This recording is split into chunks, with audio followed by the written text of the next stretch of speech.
Hello, go horrors and fellow deadites. I am Brennan, and welcome to our life in horror. As you can tell, I am missing Sam. She is taking the day off, and she is not feeling too well. So you're stuck with me, and you're going to be stuck with all my problems with trying to keep up with the chat. But please chat away because I'm going to try my best to stick with those. Today we're going to be reviewing A Cabin in the Woods. Is it The Cabin in the Woods or Cabin in the Woods? The Cabin in the Woods. Okay, I got some papers here. But we do have a guest on tonight, and it is going to be Kyle. Everybody say hello to Kyle. What's going on? I'm doing good, man. Yeah, like I said, I appreciate the invite, and I'm definitely excited to discuss the cabin in the woods with you. This is gonna be a lot of fun tonight, so I thank you for the invite. Of course, I'm very excited to talk about it too, because we were talking backstage about my feelings before this last rewatch. We'll get into that a little bit later. But yeah, it's interesting. I'm excited to talk about it. But first, let everybody know in the chat where they can find you. Yeah, so you can find me on my channel, Flett's Movies of Pop Culture 13 on YouTube, where I do a lot of stuff on there. I do got a couple other videos dropping this week. Um, you can, like you said, I do got a couple interviews locked down, so you can check that out eventually. And then, like I said, Sean Clark might be coming on the channel on Tuesday. Might be. We'll see. For top 10 John Carpenter film moments. So that's gonna be a lot of fun. But yeah, like I said, you can find me on YouTube. I got a Facebook group, Sled Movies Pop Code 13 for this group, and you can also find me on Twitter and stuff. So Perfect.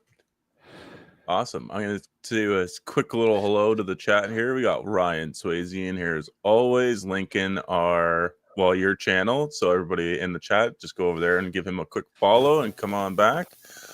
And hey, he's also Ryan. saying, don't forget to like and subscribe. And then we got Sam is in the chat. She's going to be watching along from upstairs. She said she's going to plaster my face on the big screen. So she's going to have fun with that. All right.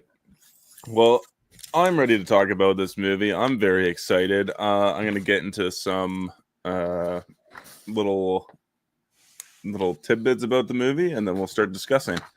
So, The Cabin in the Woods was released in 2011. It's got an IMDb score of 7 out of 10, a Rotten Tomato scores of 92. The synopsis goes: when five college friends, Christy, Colony, Chris Hemsworth, those are the actors.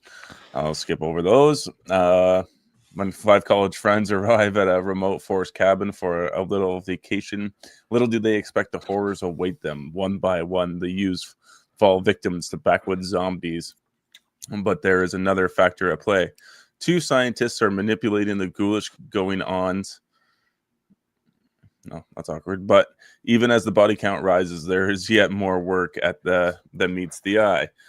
This was released in April 2013, 2012. Canada? Yeah. What's pretty funny when they filmed this movie, they filmed this before Chris Hemsworth got jacked for Thor. So this was filmed around 2009-ish. So before Yeah, he well, did this is also like Josh Whedon too. Yeah, he did the Buffy the Vampire Slayer TV show. And of course, he directed the first two Avengers and directed other things. So Yeah, so I know it was put on the back burner until those two like hit the A-list acting spots. Got some more facts here real quick. Director is Drew Goddard. Box office is 69.9 million, so it did very well. Cast is Fran Kranz, Christy Colony, Chris Hemsworth, Anna Hutchinson, Bradley Whitford, we got to throw in there, Jesse Williams, and Richard Jenkins, and a surprise cameo from Sigourney Weaver. If you haven't seen this movie, like, what are you doing? This movie's over 10 years old now. Spoilers will be ahead, but Kyle, real quick, what are your spoiler-free thoughts on this movie? oh man, when I very first seen this film, I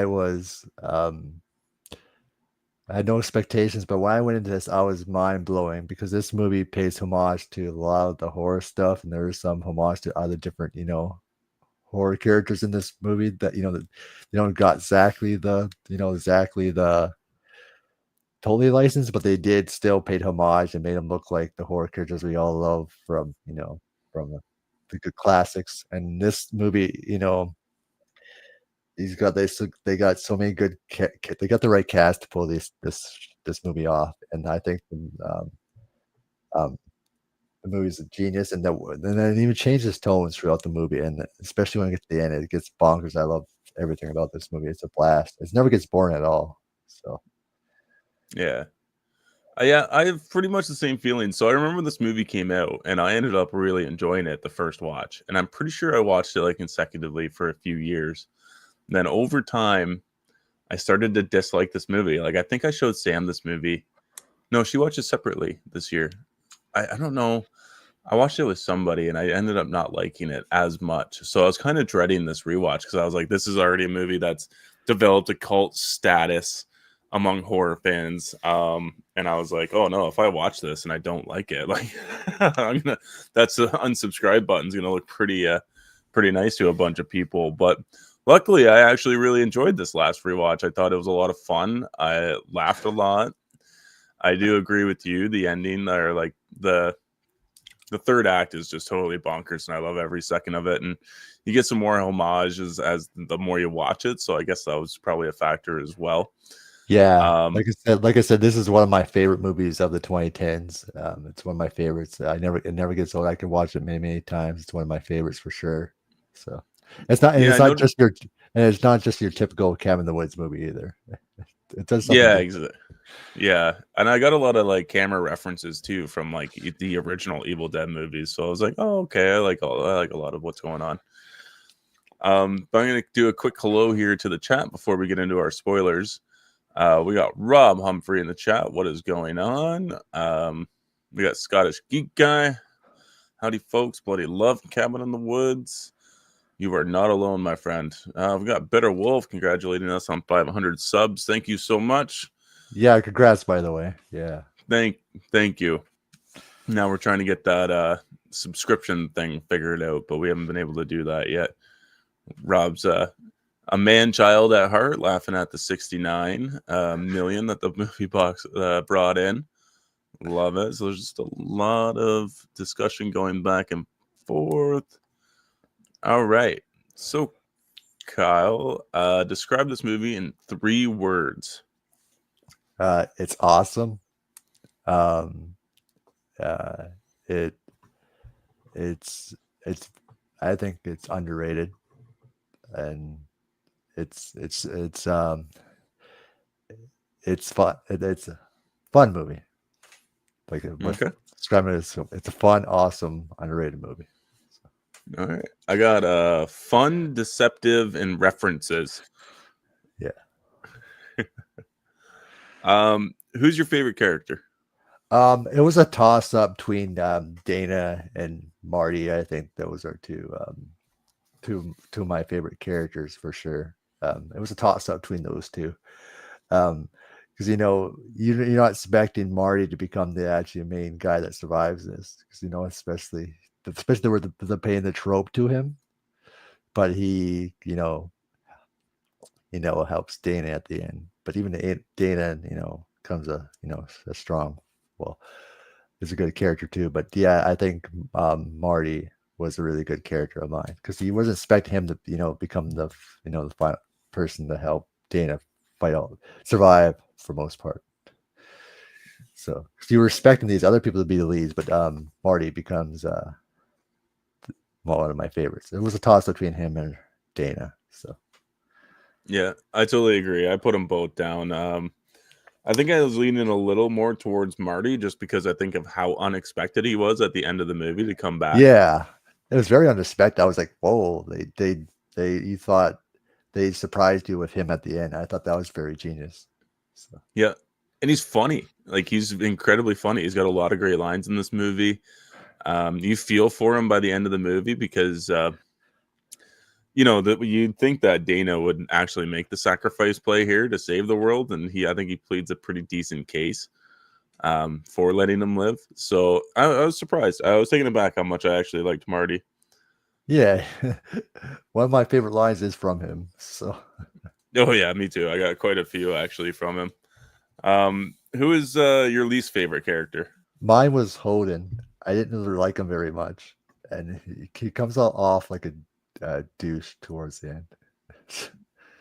Okay, okay, Yeah, I can Holden. see that. Yeah, Holden. Yeah, it was the character. Some of the stuff he says and the stuff he does, I did not like at all. So he was my least favorite.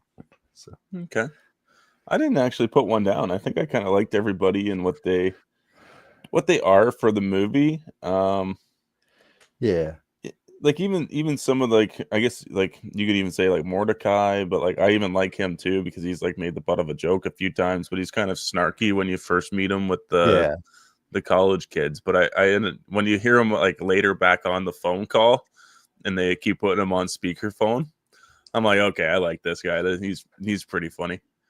yeah. They're all well written. I just think, um, he's definitely the least. If I had to choose, he's definitely the least. But it doesn't mean Yeah. he's not still good throughout the movie. Just some of the stuff he does, I made him my least. Yeah. I'm gonna do a quick hello to the chat here. We got some new people joining us. We got Eli. What is going on, man? Got a lot of chit chatting back and forth. I love seeing that. And we got Gene in here. What's going on, Gene? I can't lose my spot. All right. Okay. Who do you think won the best acting? I think it goes to Richard Jenkins it's for good acting from him. Yep. I think I think it's hard to like say anybody really like Yeah, I think a lot of them everybody. did their awesome job. I just put Richard Jenkins down, but I think a lot of them did an awesome job though for what Yeah. they were given. So Hmm. I think I'm gonna go with Christy Connolly. okay. I think she does a fantastic job. She brings a lot of depth and emotion to that character, especially with what she's dealing with before she goes to the cabin with her. I believe she's sleeping with a married professor. So, and him ending it, and then her trying to get over that as well. Yeah. Yeah. I also really like Marty. I think Bradley Whitford and Richard Jenkins are kind of like on their own level and they're in their own movie. You know. Yeah, yeah, between him and Bradley, especially, they're playing these characters that are controlling everything that happens to the main characters, and they have a lot of fun. They're pretty, they worked well together. So Yeah, it's such a cool dynamic they have between each other. yeah. Just another quick hello here. I see Bo is in the chat. What is going on, man? Hey, Bo, and hey, Yep, everyone in the chat. Hope you're all doing well. absolutely. Everybody go follow Kyle at his channel. It is linked at the top of the chat. I'll throw it on the screen here real quick.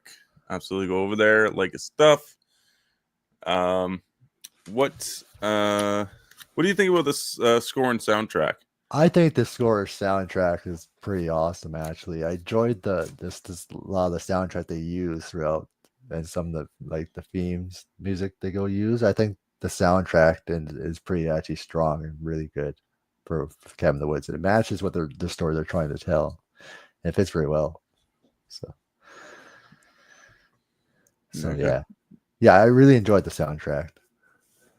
Okay. Personally, believe it or not, I honestly did not recognize it really this time around. I didn't pay that much attention to it. It just kind of slipped by me. I didn't write anything down. That was like the only thing I Yeah, didn't write down. yeah. Since I was like, because when I first watched it, I couldn't remember the soundtracks, but since um Abney had one for soundtracks, I really watched the movie, really paid attention. I thought, for the sounds they use, I really pay attention. It was really good. So Yeah. it's the first time around, I did not notice the soundtrack at all. So when I watched it again for this, I'm like, okay. Yeah, it's really hard when a movie doesn't have like, some kind of like epic soundtrack like, No, yeah. like the original Exorcist or Jurassic Park or Indiana Jones, something that's like super memorable and Especially it's the hard. more famous horror. Yeah. Yeah, it's so hard with just like, this movie was just kind of whipped together real quick, it feels like, but just because I know a lot of like some of the behind the scenes and what they decided to do with certain things. Um, Yeah. so cinematography.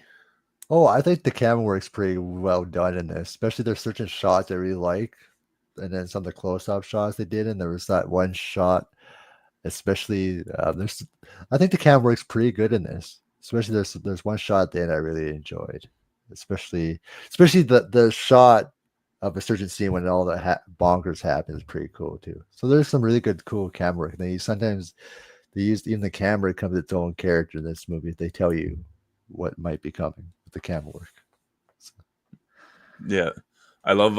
I actually really like the camera work as well. Like well, I'll get with like the setting of the cabin. It's like almost an exact replica of the Evil Dead cabin.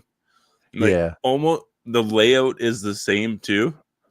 I was actually I think I've recently watched it not too long ago, and I was like looking around, and I'm like, yeah, it's almost exactly the same layout as at least the 2013, because that's the last one I watched. Yeah. There's also like there's the shot, the establishing shot of the outside of the cabin, which is like the exact shot of which would be like a homage to the original. You were talking about the elevator sequence shot where it's just like one frame and then all the elevator doors open up and all the creatures just fucking fly through. Yeah. They just have it still. And that was the perfect shot because they didn't need to do anything else with this. Let it sit there like that and just let the chaos happen. And I think I know it's not on this, but I think the poster is pretty genius too. The way they have the cabinet shaped on the poster and the way it is floating with the words "Cabin in the Woods." I think the poster's pretty good too. It is good. Yeah, it's almost like a Rubik's Cube, right? Yeah, the way it looks. Yeah. Yeah. I'm going to give a quick hello to Haunted by Horror. What's going on, man? I hope you're a dude. You look like you're a dude. And then we got, I just saw Bitter Wolf went and subbed. Thank you, Bitter So, Wolf. I appreciate that. thank you, sir. Let's see. That's all I got for now. You guys are doing awesome in the chat. Keep it up. So favorite costumes. Oh, I put two down. One was the costume for the clown that appears. I thought that was a cool look. And then Yeah. for the costume for the ballerina type creature that's there Mm-hmm. with the face and everything, I thought that was a cool costume too because that's came in a Halloween costume for a lot of people. But I just thought those two were stand out for sure. Yeah, the one clown's like literally a rip off of like an evil Ronald McDonald clown. Yeah, and then sometimes it looks like and the final shot of it looks like Pennywise a little bit. So, Yep. No, those are good. I actually didn't even write any down, but I guess since we're talking monsters too, I'll talk about the Wish version of Hellraiser we got there with the skill saw blades in his head, and he's all decked out in leather, and he's got the little ball for the puzzle piece. oh yeah. Most of the creature costumes are really good. As far as like the main characters go, they're all right. Like everybody Oh, looks like they're yeah, the ones that are supposed to be like the bad guys are wearing just they're just white shirts with these ties that you know what I mean, and of course you got and they got for the main characters they got the clothing to fit because Chris Hemsworth was supposed to be the jock, right? So he's wearing this jock type wardrobe. yeah. So every clothing fits the character they're supposed to be, but they're Yeah. I think Hemsworth's got a nice blue plaid shirt on. But I think that's about it. Sam's got one here in the comments. She said that she likes Jules' sundress in the beginning. Yeah. I think I already said hello to what obsessed with horror. What's going on, Noel? hey, I think I no. did, but I can't remember. Well, you wrote down more costumes than I did, so good on you, because that's usually Sam's category. I just let her have it. All right. I think this is key here. What are your favorite scenes? Oh, scenes. Yeah. Okay. Oh, sorry, I skipped the page. Memorable lines. Memorable lines. Okay. This one's from Mario. I think this is pretty funny. It's one of the lines that he says: "Cops will never pull over a man with a huge bong. Why? They fear this man. They know he sees farther than they, and he will blind them with agent logits and have you gone gray? Yeah. It's pretty funny. Oh yeah, he's got so many. I wrote down a bunch of his too. Let me see. Do you have a few of them, or did you just write down the one? Just the one. Okay, I wrote down a couple just because I feel like there's some good Well, lines. So this is. go ahead. Oh, sorry. Go Oh, ahead. I just figured write down. Let's get this party started because this is one of those. There's something to do in comedy where you do things in threes. So there's like a repeat. So if you see the joke once, you're more than likely going to see that same joke repeated 2 other Yeah. times. And let's get this party started was repeated 3 times in this movie. Yeah. Yeah. I know there's some other memorable lines. I just couldn't remember them. So I got a couple more here if I can run through them quick. I have the wind must have blown it open. That's referring to the cellar door, and I think that's a line ripped right out of the original Evil Dead movie. Yeah. That is actually, yeah. Yeah. Let's see. I'm drawing a fucking line in the sand here. Don't read the Latin. That's also another Marty line. Yep. Right? They're all Marty lines pretty much. He's got a husband bulge, which I had to explain to Sam last night. Sam, if you're in the comments there, explain to everybody what a husband bulge is if nobody knows what it is. I definitely know what it means. I got 2 more, and they're from our I call them maintenance. That's what I call those 2 guys. They're just the maintenance characters. But I think they're both actually from Steven. So that'd be Bradley Whitford. He says he's never going to see the merman, which is a great foreshadowing. And then let's see some boobies. Yeah. It fit very well. Yeah. Yeah. I'm going to take a second real quick to say what's up to Kel in the chat. What is going on, Kel Daily? Hey, Cal. And I believe we got Slasher Fred in here as well. What is going on, man? Hey, yes, Slasher Fred. We talked about how the poster feels like a cabin puzzle box. We were like in a Rubik's Cube. Talking about that a little earlier. I have the one slipcover for the movie where if you it's the holographic one, so if you move it, it shows all the creatures in it. Yeah. Oh, that's very cool. Yeah, it's super fucking old. Yeah. Do you got any lines from the movie that are disliked? Not really, but I guess the line where Holden says to Dana, when I can't remember what she says to him, but it's when he says, well, Jules and Kurt sold her to him for marriage. I just thought that was a little weak line. Oh, okay. Yeah, there wasn't really a weak line, but I just thought I put that down. I just thought, out of the lines we were getting, I just thought that was kind of lame. Yeah, it's a little like forced feeling, that they're trying to set up some sort of relationship with these people. And it doesn't, and they were trying to, it just doesn't work the way they were trying to execute it. Yeah. Let's see. Sam's got a line here that she really likes. This is Sigourney Weaver's character. You can die with them, or you can die for them. That's a really good line. Yeah. Especially the line delivery from Sigourney Weaver is just, she's just a fantastic actress. And that's the thing. When I went here with no expectations, when I seen her cameo, I was just surprised, and a good surprise. You know what I mean? Because I didn't really watch. I want to go in this with no expectations, no nothing, no trailers, and they kept her hitting very well, and I didn't know nothing. So it was good to see her because I didn't know she was going to be in the movie.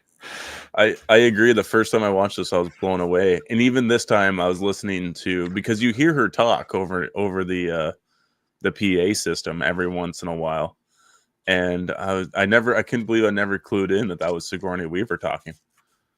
Yeah, and she's supposed to be the director. So I guess they wanted to get someone by a big name for the director, because I know there was other names being thrown around.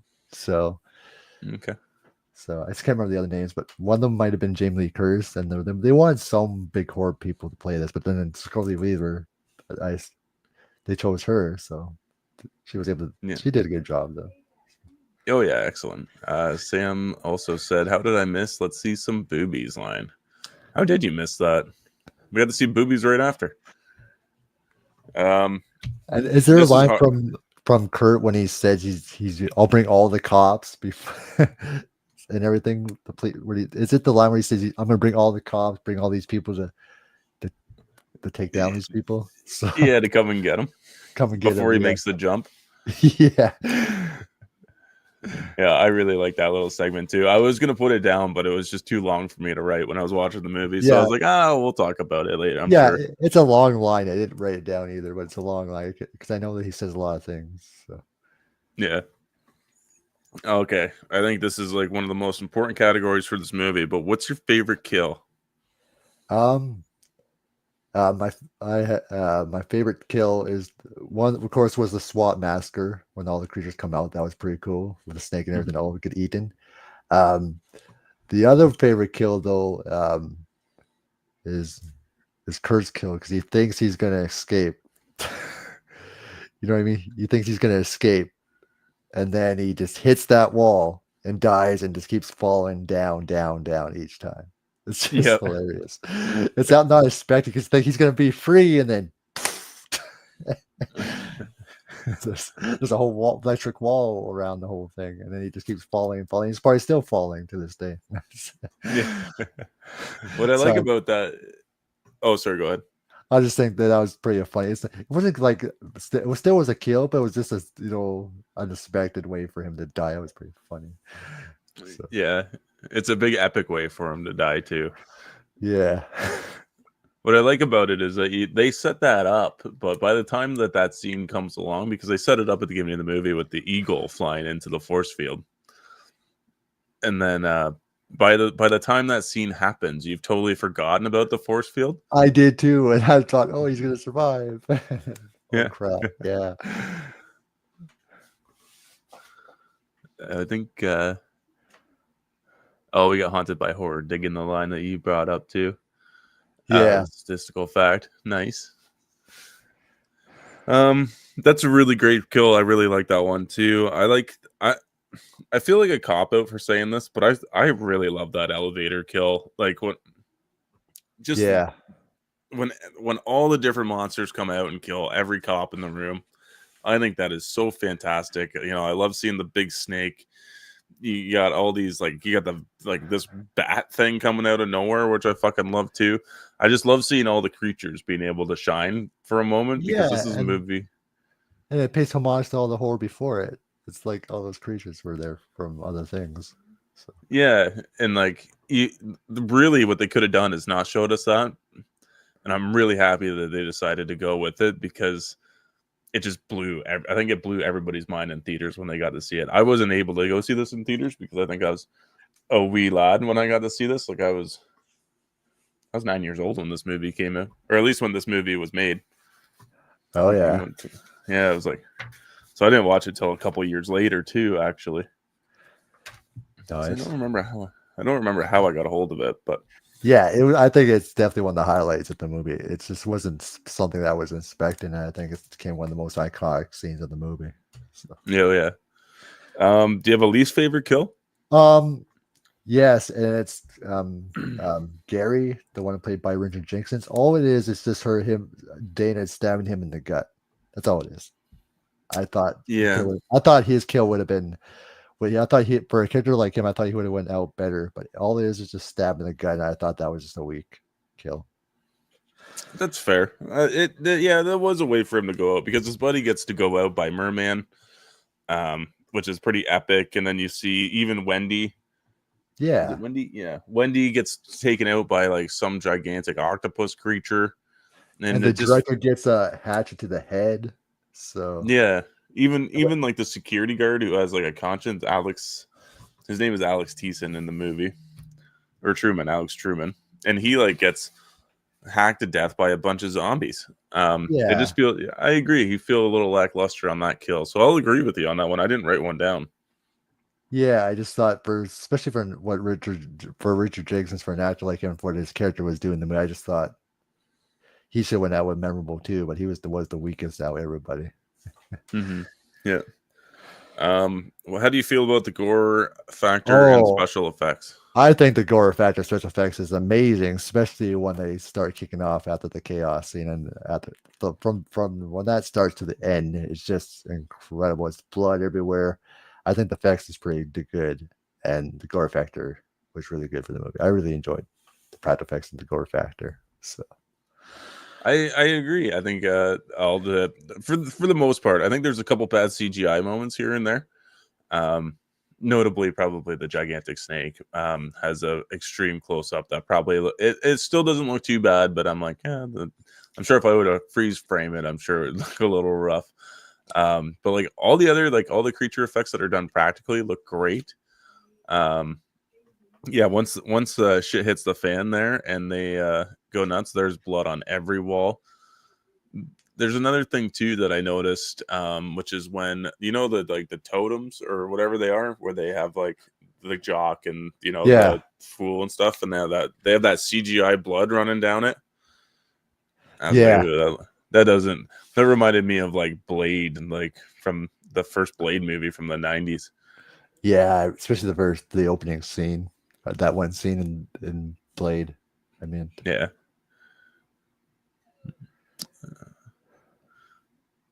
Sorry, I'm trying to read. Let's see here. all What do we good. got here from Haunted by Horror? I wish we had seen more of the other events going on around the world, similar to the Japanese school children. Yeah, I agree. I think that this movie has a lot of room to grow. I guess we'll kind of kick off into the storyline and the pacing now. Haunted by Horror. Um, there's a lot of story to tell here. Like you could do so many prequel movies to this, and you could do so many like international films about this idea because like you could do in Japan and you could do I think they said Norway or something like that too. Like this is clearly taking place on multiple like continents around the world. So it'd be yeah. cool. I agree. There's so many prequels they could do, and there's so many stories they could even do after this too, if they really wanted to. So Yeah, like I'm surprised the sequel or prequel hasn't been lined up for this movie yet. yeah, because there's so many things they can even improve from this movie instead of just for sequel. There's so many things they could do with it. You know what I mean? Instead with this concept, I think it's a coolest concept. So Yeah. So what do you think about the rest of the storyline and pacing? I think the story and pacing is for most part it's done very well.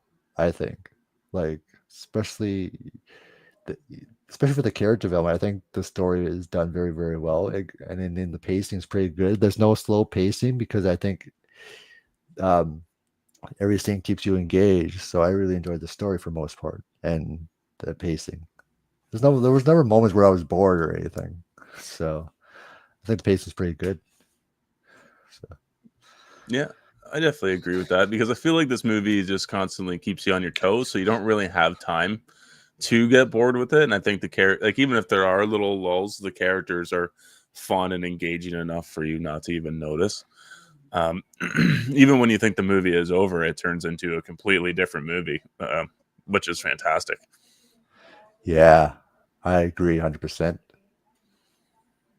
Sorry, I got Ryan Swayze here calling me out. He says, I think I would have been older. You're 30 right now. Yes. So I would have been, fuck, I don't even know how old I am anymore. I would have Yeah, because been, I'm 32. I'm 30 as well. So okay. Yep. So yeah, we would have been like 10 or 11 when this came out. Or sorry. Yeah. What? no, I'm right, right? I would have been in high school for this. It was because it came out in 2012, right? So I would have been in like teenage, 18, 17. Yeah. Okay. Yeah. I'm an idiot. Around there in a way. It's all good. Sam's calling me out. Yeah. You would have been 19. 19, Okay. yeah, 18, 17, 18, 19. We would have been around the same age. So Yeah. All those times were a blur, Sam. You know this for me. Oh, don't feel too old. Haunted by Horror. 38's not too far. I got that's the not body of like an 80-year-old. yeah. Enjoy it while you can when you're young. Because it goes like that. Exactly. It goes like that. All right, now we're into the favorite scenes. I think one of my favorite scenes is that final shot when you see all those monsters in the cells and she's stuck in there. Because you see the twins, the Pennywise, and then there's all these other characters. I think that's one of my favorite scenes. I just think the whole final act's one of my favorite scenes because I think it's the whole sequence, it's the whole scene in general. I even think the when the creatures start coming up and they see him outside, I think that's a cool scene. There's so many scenes I could choose from, so many of them, but that's some of my favorites. Okay, I agree. Yeah, definitely the third act. Like I'd put the whole third act as well because it's so chaotic and you're constantly trying to watch what else is going on as well. Yeah, Like where the two maintenance guys are watching kind of the things unfold and somebody starts knocking on the door. There's a moment where you can see the intern holding up signs in an elevator, like asking for help. And I don't remember. He's like just in one of the small security camera footage things, and I can't remember exactly what he says, but I think he says something about he's an intern. And I couldn't read the rest of it, and I missed how he died. But I was like, I want to see more of what's happening right there because I thought that he was really funny in his yeah. little moments that he does get. Um, let me see. I would just put down some. Basically, I could put down like anything to do with the maintenance guys as well. All their scenes together, like Bradley Whitford and Richard Jenkins, work so well off each other. Like from the moment you meet them, talking about, hey, do you want to come over on Saturday night to help change my cupboards and stuff like that, and to later on dealing with the situation at hand, they both handle it very well. Let me see. I put the gonna go for a walk. So this is when Marty is super stoned, and Yeah, and he's reading like a picture book. Fuck, I can't remember what the book is now, but it's not that I've seen it; it's just that I recognize the IP. And then he later figures out that there's a camera there, and there's something whispering to him that he's got to go for a walk. And then he's like, I make up my own mind. I do what I want to do. I'm gonna go for a walk. Yeah, just burst out laughing at that. yeah, that is pretty funny. I think he brings the more comedic relief to this movie. Oh, definitely. I'm telling you, I'm surprised this guy hasn't been like cast as like a new Shaggy, instead of Matthew Lillard. Yeah, I get what you're saying. Yeah. I could see it. Um, do you got any other favorite scenes? That's all that I can think of. I just think there's so many good ones. So Mm-hmm. What do you have anything for least favorite? not really, to be honest. Um, I, what about you? I Is actually there, don't have any either. Surprisingly, because like I was saying earlier, I wasn't a big fan of this movie. I thought it was kind of overhyped and just kind of yeah, overrated. this is the one I thought when I was watching the movie for this, I was like, there was no really scene I did not like. I think I enjoyed every single scene that was shown in this movie. There wasn't like why are they doing this or something. Yeah, the only one I could maybe bring up, and if I have to bring something up, it would probably be the making out with the werewolf head Yeah, for the that's what Snyder I Cut. would say too. Is Yeah, it the wolf Jules? head.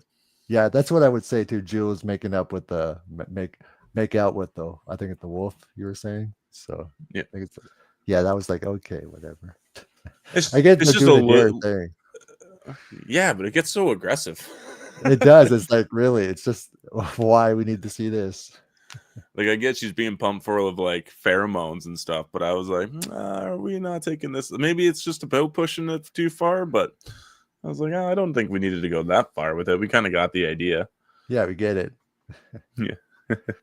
We're on our final category here, and this is going to be a really tough one, but the killer.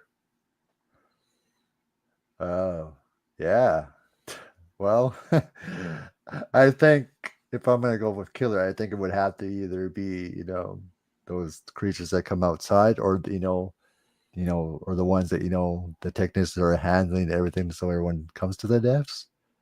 But this was kind of hard because I was like, yes, they're technicians. They're the ones that keeping them under wraps and doing all this stuff and make all that with the wall and everywhere. But then, so yeah, I think either those creatures outside or the creatures inside or the technicians as killers. But it was hard to choose for this one a little bit because they're not really like like killers. You know what I mean? So, Yeah, but yeah, they're still the cause of it. But yeah. I think the inbred family mass torture sadist people were the Buckners. I think. yeah, those people.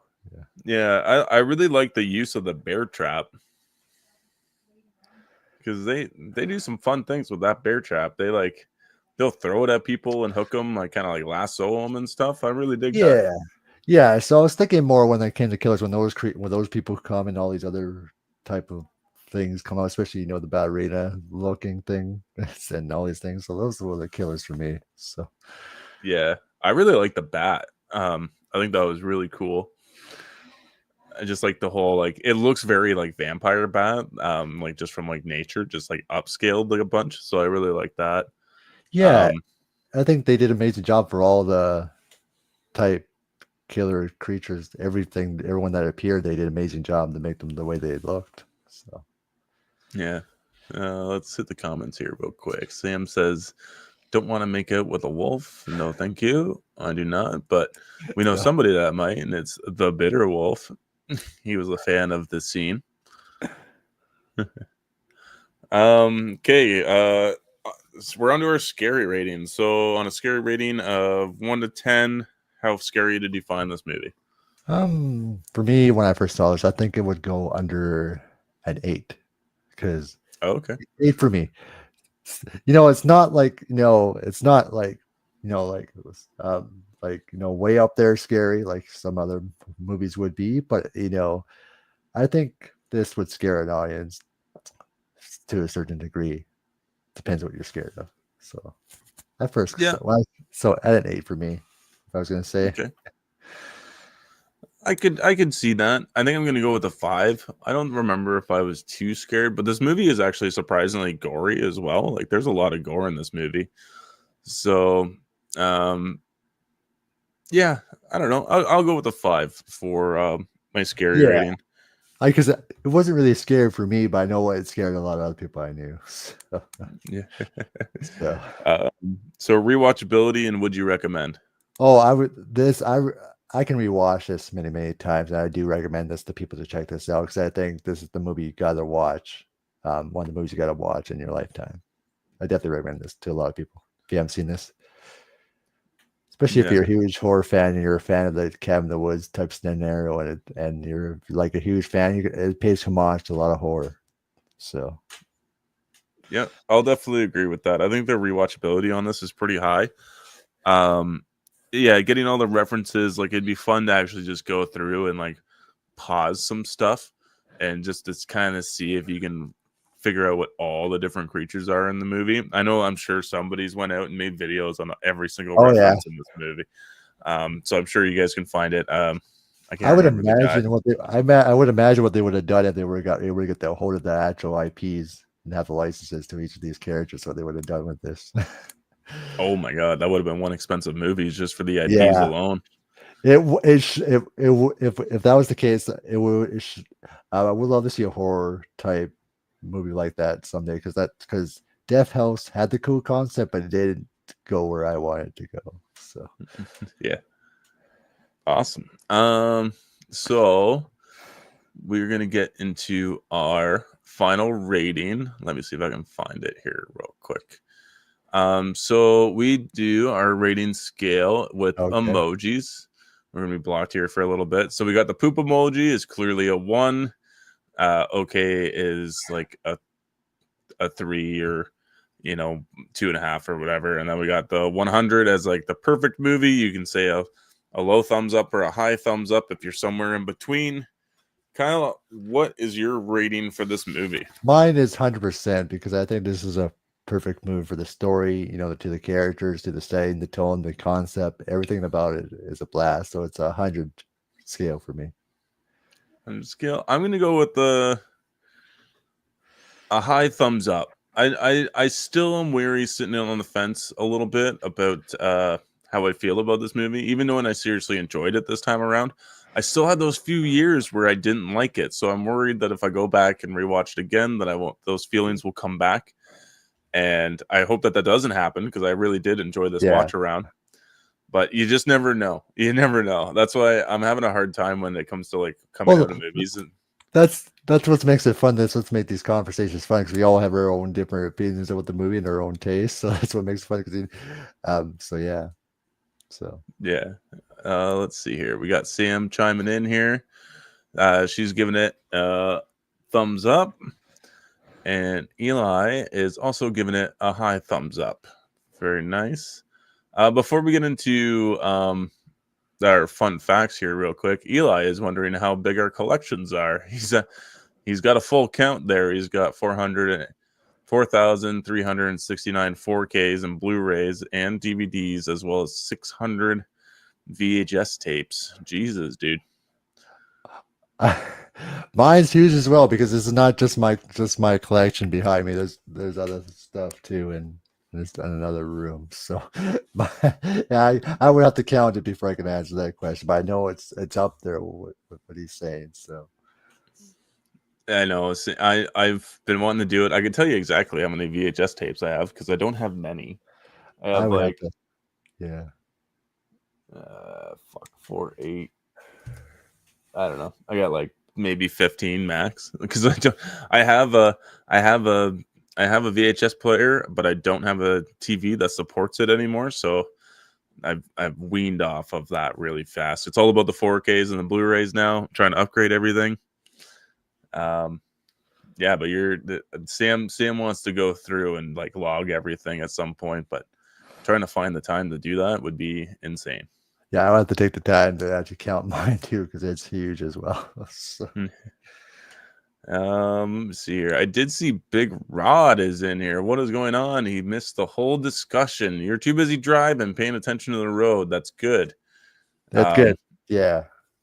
Drive safe because I'm sure you're on the road, but you can always go back and rewind the discussion.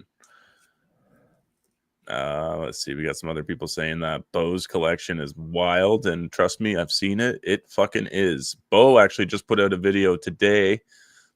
Critic After Dark. He is doing a Shaw Brothers collection, and that dude's got 3 of the Shaw Brothers Ultimate collections, and then I think 4 of the Scream Factory collections. I saw on the thumbnail. Yeah, just wild, man. And those are just his martial arts stuff. And I know he's gonna do. I think the video is fairly long, so if you haven't checked it out, absolutely go over there, show him some support, and check out that video. So I'll take a break from the comments here and hit some fun facts here. I might know a couple of these, and I might be able to throw in. Sam just kind of jotted them down for me, but the thermal coffee mug bong was a fully functional mug and bong as portrayed in the film, the prototype of which cost $5,000 to make. It's one hell of a prop. Yeah. During the lake scene, the only student not to jump into the lake is Marty, who remains fully clothed on the deck. This was partially due to Fran Ken's noticeably being in as good, if not better shape than the other male students in the commentary for the film. The writers joked that he was ripped like muscular Jesus, and as assert they were that if Marty were shown being that fit, that would ruin the character. This is also partially why Marty wears baggier clothes than the other students. Yeah, I did know about that, and they just made the way they made him dress. They made it look like he was the character was he was written, but he was actually more jacked to the other characters. That's wild. I never even thought about that, and Sam told me before I hopped on because she was like, this is the one fun fact." She's like, "I actually really liked. I had no idea." I'm like, you never see it. You never see it. They hit it very, very well from people to make him look because they make him look different, but he is actually jacked. It's pretty crazy. Because even Chris Hemsworth, when they filmed this, wasn't jacked yet because he didn't get jacked for 4 yet. So you're still skinny still.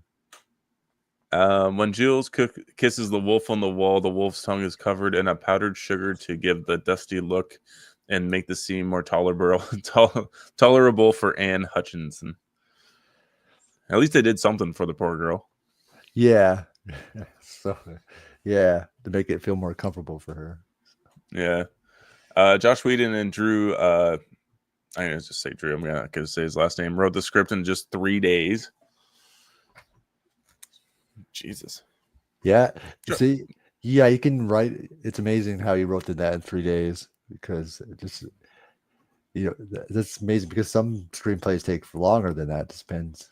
But he written this in 3 days. Yeah. And Josh Whedon's really good with dialogue. So I understand probably why it only took 3 days. Yeah, if you're good at writing and good at dialogue and you have a really good idea, you can definitely put it out in 3 days. So yeah.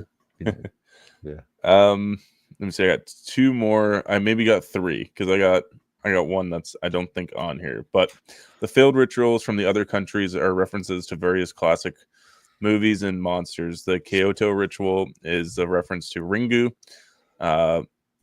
Buenos Aires ritual is a reference to King Kong. I did see that one. The Stockholm ritual is a reference to John Carpenter's The Thing. The Madrid ritual appears to be a reference to Dracula. Cool.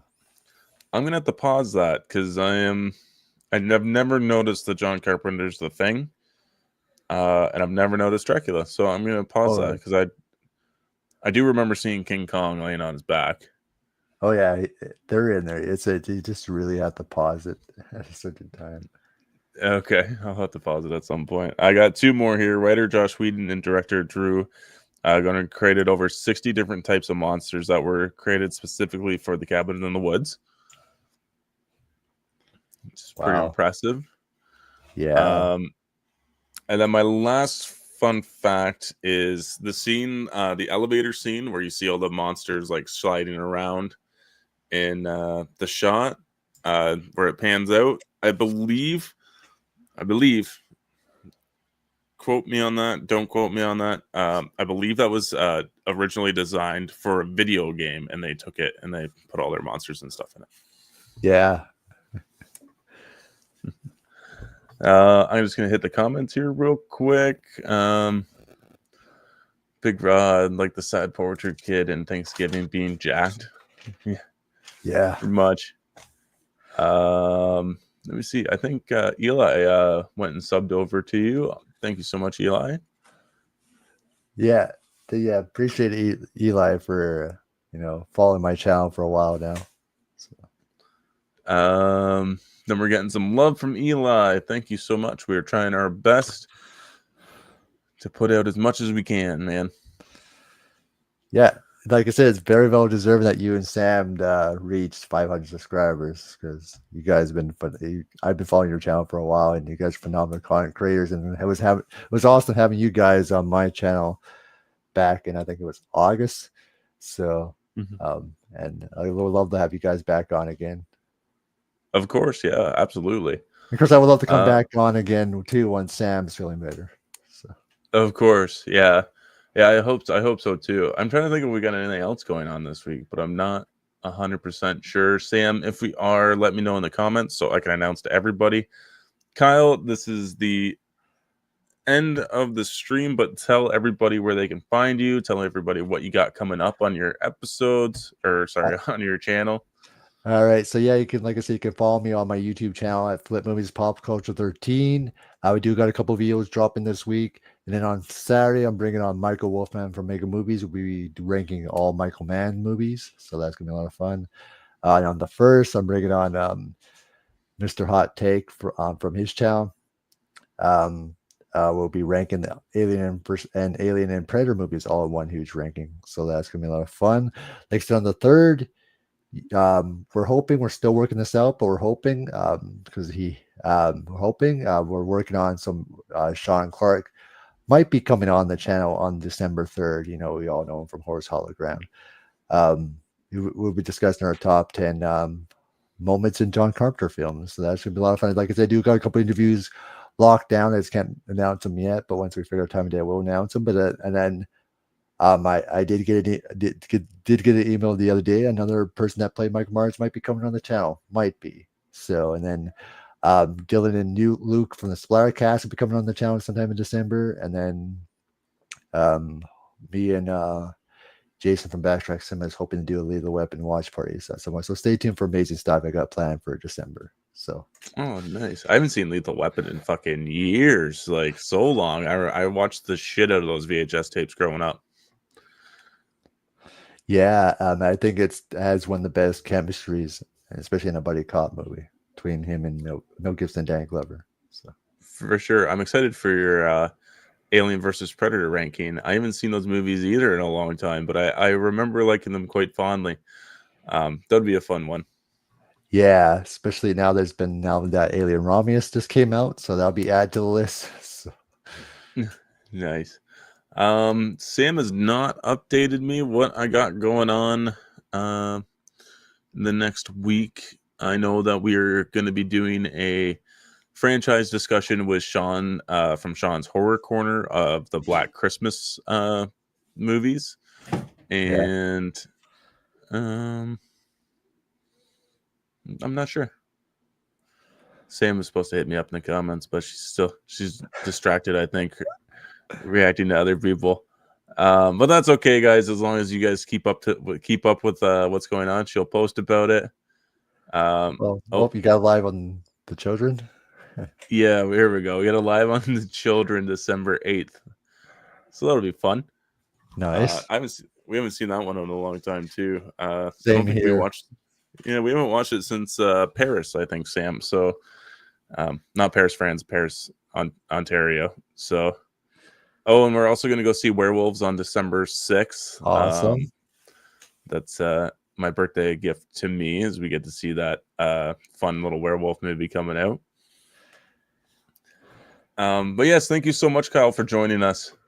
Yeah, I appreciate the invite, and this was a lot of fun. Like I said, I would have you guys back on my channel, and then I would love to come back on at some point with both of you on at some point. So looking forward to it. Of course. Yeah, just hit Sam up and she will set something up for you, and we'll get set up on yours as well. Like I said, hope she feels better soon. So yes, I hope so as well. Yes, have a good night, everybody. Thank you so much for watching, and always remember to stay spooky.